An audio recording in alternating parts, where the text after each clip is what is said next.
My name's Ryan, and until a few months ago, I thought I had a good life. I'm 35, married to my wife, Emily, for 7 years. We have no kids, but we always talked about starting a family someday. Emily is, or was, the kind of woman everyone loves. She's smart, charming, and outgoing, the life of every party. Me? I'm more laid back, the type who prefers a night at home with a good book or a Netflix binge. We balanced each other out, or at least I thought we did. Looking back now, the signs were there. Emily started dressing up more for work, a little too much for her role as an office manager at a small marketing firm. She began working late, claiming the team was swamped with a big project. Her phone was always on silent, and she'd tilt the screen away whenever I walked by. I told myself I was imagining things. I didn't want to be the paranoid husband. But then there were the mood swings. 1 minute she was affectionate and playful, the next she was snapping at me over the smallest things. I asked her if everything was okay, and she rolled her eyes, saying I was being needy. That stung. The real kicker came when she forgot our anniversary. Emily, who used to make a big deal about celebrating everything, even National Donut Day, didn't even acknowledge it. When I brought it up, she claimed work was so stressful that it slipped her mind. But the way she said it, like I was the problem for being upset, left a bitter taste in my mouth. I didn't know it then, but that was the moment the cracks in our marriage started to show. And as much as I tried to ignore them, those cracks were about to split wide open. The discovery of Emily's affair didn't come in some grand, dramatic moment. It came slowly, like puzzle pieces falling into place, each one more damning than the last. Started with her phone. Emily had always been glued to it, but lately, she'd become downright secretive. She'd laugh at messages but never share what they said. One night, while she was in the shower, her phone buzzed on the nightstand. I wasn't planning to snoop. I swear I wasn't. But the preview of the message caught my eye. Jake, last night was incredible. I can still smell your perfume. I froze. Jake? Who the hell was Jake? My hands were trembling as I picked up her phone. She didn't have it locked. Classic Emily, too confident to think she'd get caught. I opened the messages, and there it was, a thread of conversations between her and Jake from work. The texts were explicit. He talked about what he wanted to do to her, what they had done. She sent him selfies, some innocent, others not so much. My stomach turned as I read about the time they'd snuck off during her lunch break. I wanted to stop reading, but I couldn't. It was like a car crash you couldn't look away from. Every text was another punch to the gut. Every photo another twist of the knife. But the worst part? She wasn't just cheating on me. She was mocking me. In one text, Jake asked her if she was worried about me finding out. Her response? Emily. LOL. Ryan wouldn't notice if I came home with hickeys all over my neck. He's too busy being boring. Boring. That word hit me harder than anything else. After everything I'd done to make her happy, she thought I was boring. I didn't confront her right away. Instead, I spent the next few days gathering evidence. Screenshots of texts, photos of receipts from fancy restaurants I'd never heard of, and even a work schedule that proved she wasn't staying late. The more I dug, the angrier I got. Emily thought she was so clever, but she didn't realize she'd left a trail of breadcrumbs big enough for a blind man to follow. By the time I had everything, I was ready. Ready to confront her. Ready to make her face the truth. And ready to take back control of my life. I'd never been the confrontational type, but this time I wasn't holding back. Emily had to know I wasn't some pushover she could walk all over. That Friday night, I waited until she got home from her late meeting. She walked through the door, her makeup perfectly intact and smelling like she'd bathed in expensive cologne. It wasn't mine. Hey, she said casually, dropping her purse on the counter. What's for dinner? We need to talk, I said, my voice colder than I intended. Emily froze for a second before laughing nervously. What's with the tone? Did something happen at work? I didn't answer. Instead, I pulled out my laptop and opened the folder I'd created, titled Emily and Jake. Her face paled the moment she saw the screen. What the hell is this? She asked, her voice shaking slightly. Oh, you don't recognize it? I asked, feigning surprise. Let me help you. These are screenshots of your little chats with Jake from work.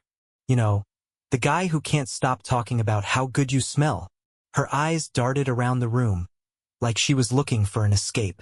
Ryan, it's not what you think. Stop, I snapped. Don't insult my intelligence, Emily. I've seen the texts, the photos. I know about your lunch breaks and your late nights. Just admit it. For a moment she said nothing, and I thought maybe, just maybe, she'd own up to it.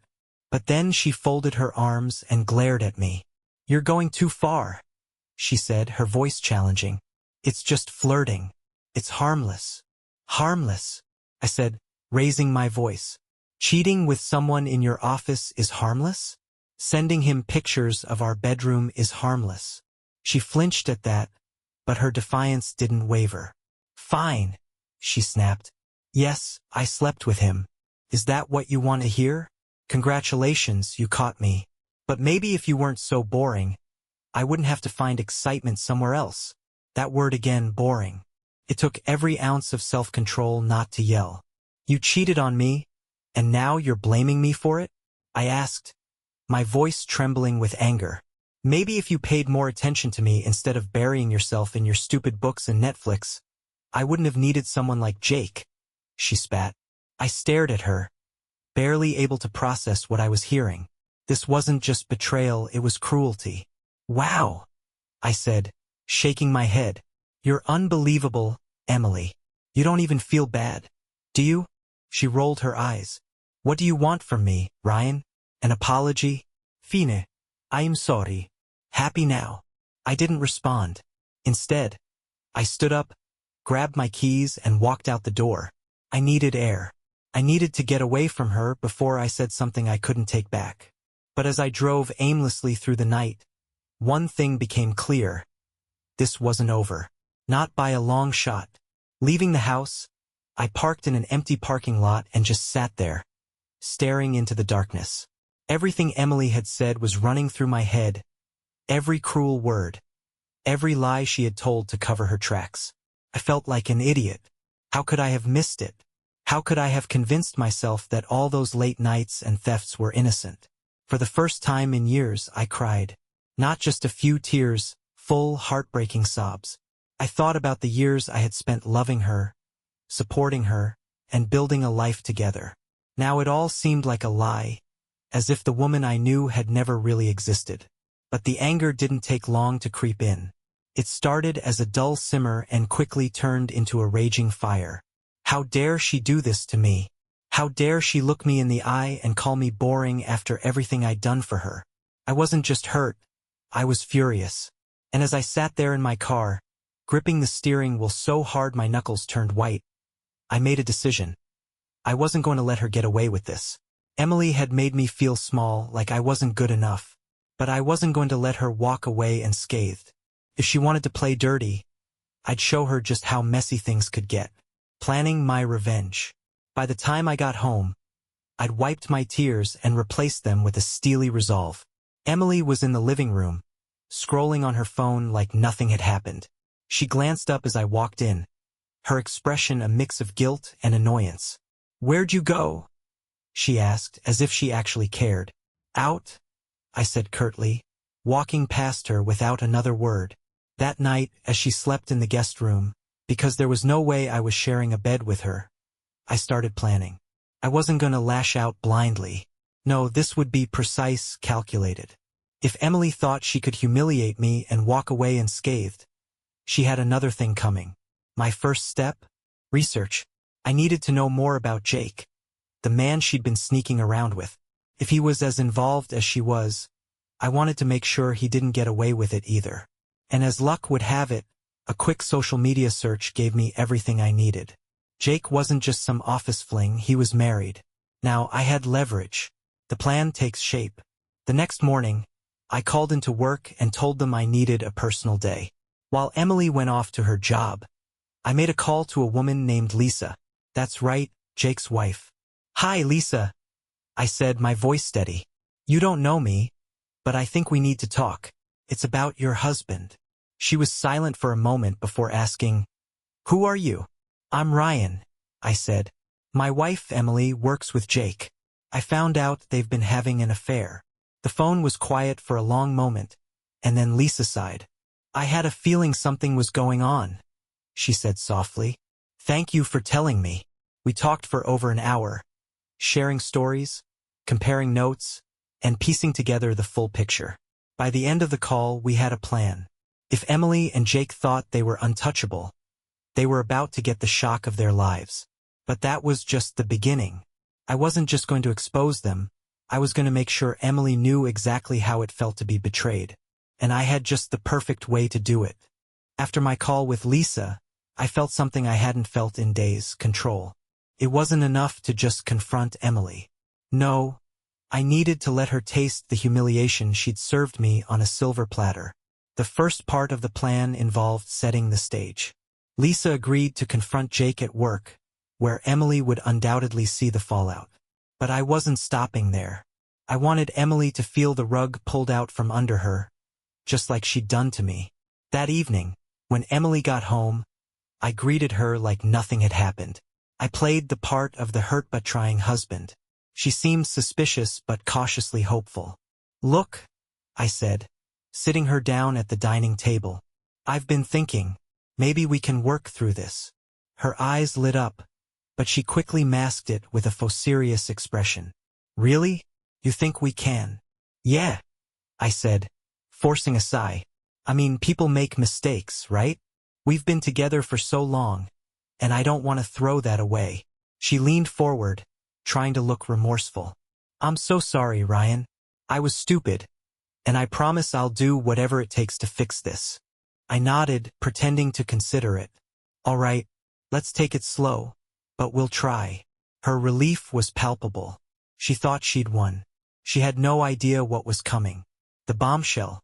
The next day, Lisa put her part of the plan into action. Around lunchtime, she stormed into Jake's office with a stack of printouts. Screenshots of texts, emails, and even photos Emily had sent. Witnesses later told me it was a scene straight out of a soap opera. Jake tried to deny it, of course, but Lisa wasn't having it. She made sure everyone in the office knew exactly what kind of man he was, and exactly who he was sleeping with. Word spread fast. By the time Emily got home that evening, she was visibly shaken. "Something happened at work," she said, her voice quivering. "Oh," I said, feigning ignorance. "What's going on?" "It's Jake," she said. "His wife showed up and, well, let's just say it was bad."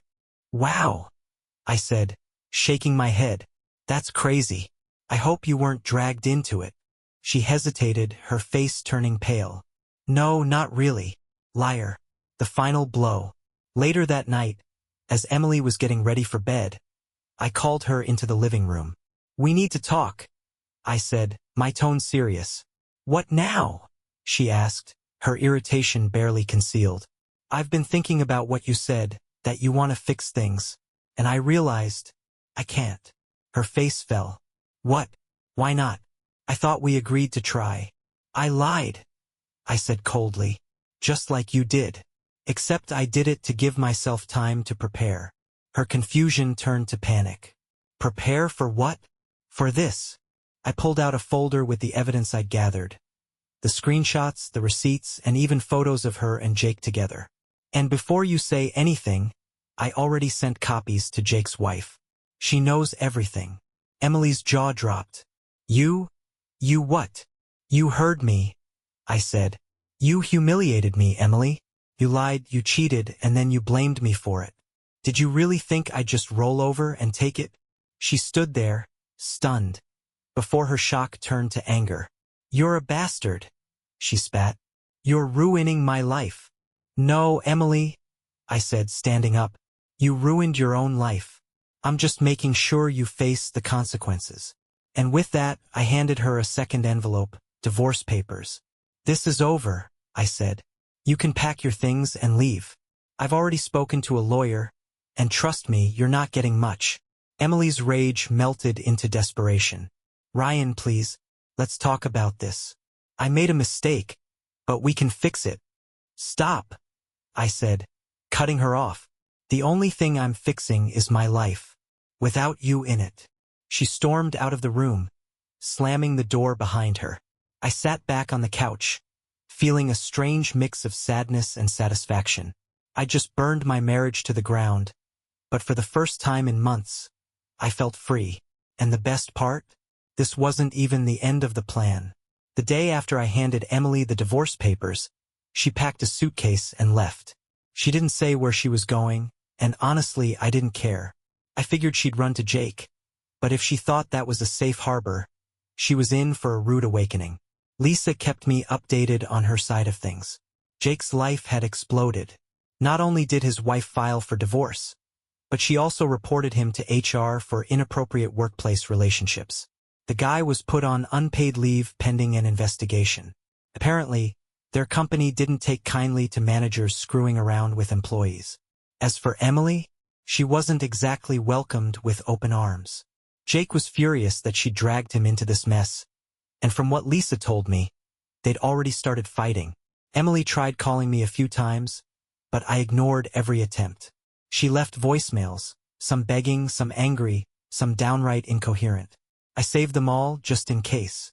But things didn't really hit the fan until Emily tried to come back. The desperate attempt. A week later, Emily showed up at the house. She looked rough, dark circles under her eyes, hair unkempt, wearing the same wrinkled clothes from days ago. "Ryan, we need to talk," she said, standing on the porch. I opened the door but didn't let her inside. "There's nothing left to say." "Please," she said, her voice cracking. "I screwed up, okay? I've been thinking about everything, and I know I don't deserve it, but I want another chance." I crossed my arms. "Why? So you can cheat again when things get boring?" Her face crumpled. No, Isuea. It was a mistake. I didn't realize how much I'd lose until it was too late. I laughed bitterly. "Emily, the only thing you regret is getting caught. If you'd cared about what we had, you wouldn't have done it in the first place." She tried to argue, but I cut her off. "I'm not taking you back. I've already filed the papers. This is done." Tears streamed down her face, but I didn't feel an ounce of sympathy. She'd made her bed, and now she could lie in it. The cherry on top. Before she left, I decided to drop one last bombshell.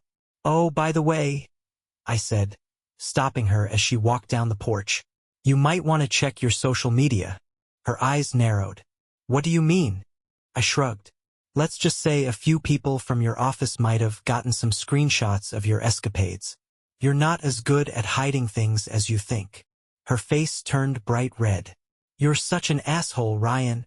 "Maybe," I said with a smirk, "but I'm an asshole who's done letting you walk all over him. Goodbye, Emily." She stormed off, and I closed the door, feeling lighter than I had in years. Moving forward, over the next few weeks, I focused on picking up the pieces of my life. I leaned on friends and family, who rallied around me with support. Lisa and I stayed in touch, bonded by shared pain and determination to move forward. Emily tried reaching out a few more times, but I ignored every message. She even showed up at my work once, but security escorted her out. That was the last I heard from her. Her life continued to spiral. Rumors about the affair spread at her office, and she ended up quitting before they could fire her. Jake's career tanked, and he moved out of town, leaving Emily to fend for herself. Revenge isn't supposed to feel good, but I'd be lying if I said it didn't bring me a sense of justice. Emily had hurt me deeply, but now I was free, and she was reaping what she'd sown. But the best part? I was just getting started on my new life. With Emily out of my life, the weight I'd been carrying for months finally started to lift. For the first time in years, I felt like I could breathe again. I threw myself into work, hit the gym regularly, and even started reconnecting with old friends. But the most unexpected part of my healing came through Lisa. At first, we kept in touch out of solidarity, sharing updates about how Emily and Jake's lives were falling apart. But over time, our conversations shifted. We stopped talking about them and started talking about ourselves. Lisa was funny, smart, and surprisingly grounded despite everything she was going through. She had this way of making me laugh, even when I felt like everything was falling apart. One night, after weeks of texting and the occasional phone call, she asked me if I wanted to grab coffee. "I think we've earned a break from all the drama," she said, her tone light but inviting. I hesitated for a moment. Was this too soon? Too messy? But then I thought about everything we'd been through together. If anyone understood the chaos of my life, it was Lisa. "Sure," I said, smiling for the first time in what felt like forever. "Let's do it." A surprising connection. That coffee date turned into hours of conversation. We talked about everything. Our lives before the betrayals, our dreams, and the lessons we'd learned the hard way. For the first time in months, I felt a genuine connection with someone. Lisa wasn't just someone who understood my pain. She was someone who made me want to move past it. We started seeing each other more often, taking things slow but steady. It wasn't some grand, sweeping romance. Just two people who'd been through hell finding comfort in each other. Emily's desperate move. Of course, Emily wasn't done causing trouble. She must have caught wind that Lisa and I were spending time together because, one evening, she showed up at Lisa's house unannounced. "What the hell do you think you're doing?" Emily spat at Lisa, her face twisted with anger. Lisa didn't even flinch. "I'm having coffee with someone who doesn't cheat on me. What's your excuse?" Emily turned to me, her eyes wild. "Ryan, this is sick. You're hooking up with her to spite me, aren't you?" I stayed calm, crossing my arms. No, Emily. "I'm seeing her because she's everything you're not. Honest, kind, and worth my time." Emily's face turned bright red. "You're pathetic," she hissed before storming off. Lisa turned to me and laughed. "Well, that was dramatic. You get used to it," I said with a shrug. "But it's worth it." Moving on. After that encounter, Emily finally gave up trying to insert herself into my life. I heard through the grapevine that she'd moved to another city, but I didn't bother keeping track. She was a chapter 1 was ready to close for good. Lisa and I continued to grow closer, and while it wasn't easy navigating a relationship after so much betrayal, we took it one step at a time.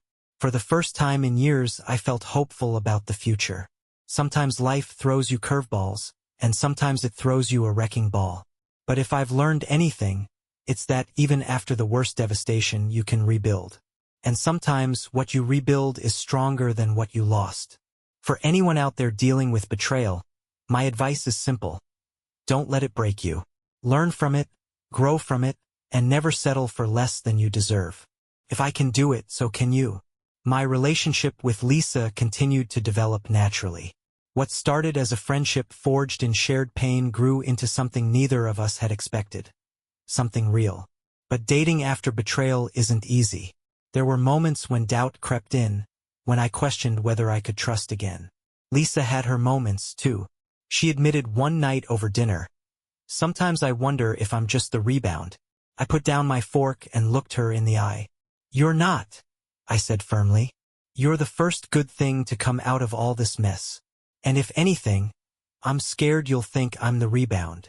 She smiled at that, a mix of relief and amusement. "Well, I guess we're both terrified then." We laughed. And in that moment, I realized that healing doesn't come all at once. It comes in pieces, in laughter, in vulnerability, and in letting someone new into your life despite the fear. Emily's final goodbye.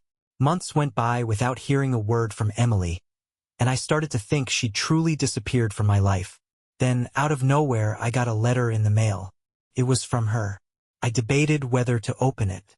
Part of me wanted to toss it in the trash, but curiosity got the better of me. The letter was long, filled with apologies, excuses, and attempts to explain her actions. "I don't expect you to forgive me," she wrote, "but I need you to know that I regret everything I did to you. I was selfish, and I didn't appreciate what I had until it was gone." She went on to say that she'd started therapy and was working on herself. She claimed she'd hit rock bottom after Jake dumped her, and she lost her job, but it forced her to reflect on her choices.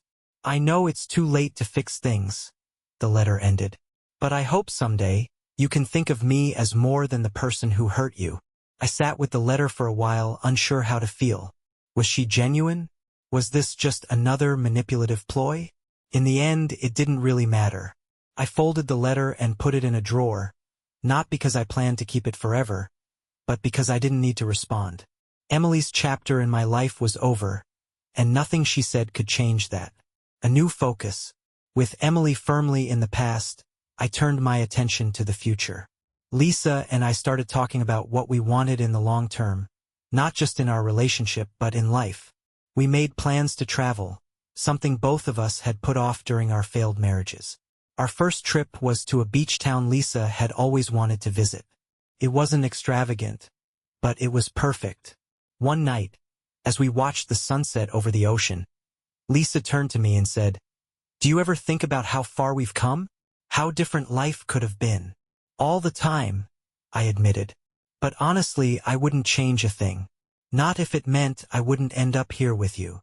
She smiled and rested her head on my shoulder. For the first time in years, I felt like I was exactly where I was supposed to be. Moving on. Betrayal is devastating, but it doesn't have to define you. What Emily did to me shattered my trust and my sense of self-worth, but it also forced me to grow. It taught me to set boundaries, to value myself, and to never ignore red flags again. Lisa and I aren't perfect, but we're real. We've built something honest, something strong, and for that, I'm grateful every day. If there's one thing I've learned, it's that life goes on, and sometimes it gets better than you ever imagined. Life settled into a peaceful rhythm. Lisa and I continued building a relationship based on trust and honesty, and I threw myself into new projects that reignited my passion for life. From volunteering at a local shelter to taking up hiking, I discovered that the key to moving on wasn't just surviving, it was thriving. But closure came in the most unexpected way. One afternoon, I was at a coffee shop grading some work documents when someone tapped me on the shoulder. I turned around, and there she was, Emily. "Ryan," she said, her voice soft, almost hesitant. "Can we talk? Just for a minute." I sighed but nodded, motioning for her to sit down. It had been months since her letter, and I assumed this was just her way of seeking finality. "I wanted to thank you," she began, nervously stirring the coffee she'd ordered. "For what?" I asked, genuinely puzzled. "For not responding to my letter," she said with a faint smile. "It forced me to really face what I did, to stop looking for validation and actually change." She went on to tell me about the progress she'd made in therapy, how she was working a new job and trying to rebuild her life. "I know I don't deserve forgiveness," she said, her voice cracking, "but I want you to know that I'm sorry. Truly." For the first time since this whole mess began, I saw Emily as a human being. Not the manipulative, selfish person I'd been married to, but someone who was finally taking responsibility for her actions. "I appreciate you saying that," I said, keeping my tone neutral. "But forgiveness isn't about you. It's about me. And honestly, I've already forgiven you. Not because you deserve it, but because I needed to let go." Tears welled in her eyes, but she didn't try to prolong the conversation. She nodded, thanked me again, and left without looking back. As she walked away, I felt an overwhelming sense of relief. For years, I'd been carrying the weight of her betrayal, but now, that weight was gone. Clean slate. That night, I told Lisa about the encounter. "Do you regret talking to her?" she asked, her brow furrowed. "No," I said. "It didn't change anything, but it helped me close the door for good." Lisa smiled, her hand resting on mine. I'm glad. "You deserve peace, Ryan." And she was right. For the first time in years, I felt at peace with Emily, with the past, and with myself. Looking ahead. Sometimes, life throws us into chaos to force us to grow. Emily's betrayal was the worst thing I'd ever experienced, but it also set me on a path to a life I never imagined I could have. I have Lisa, someone who loves me for who I am, and a future filled with possibilities. For anyone reading this who's been through heartbreak, betrayal, or loss, I want you to know, it gets better. You'll heal. You'll grow. And one day, you'll look back and realize that the pain you endured made you stronger than you ever thought possible. If I can get through it, so can you. Keep moving forward, and don't let the past define you. Life's too short for anything less. In the months that followed, life continued to improve in ways I never thought possible. Lisa and I grew stronger as a couple, not because everything was perfect, but because we learned to navigate life's imperfections together. We started traveling more, small weekend getaways at first, then bigger trips to places we'd always dreamed of. Each trip felt like a step further away from the wreckage of our pasts and closer to the lives we wanted to build. One weekend, during a hike at a secluded nature reserve, Lisa stopped at a scenic overlook and turned to me with a mischievous smile. "You know," she said, "I don't think I've ever been this happy." I took her hand, looking out at the breathtaking view. "Neither have I." For the first time in years, I felt like I was no longer defined by what had happened to me. I wasn't the guy who'd been cheated on or the man whose marriage had crumbled. I was just me, Ryan, and for once that felt like enough. Reflection. As I sit here writing this, I can't help but think about how much has changed. When Emily's betrayal first came to light, I thought my world had ended.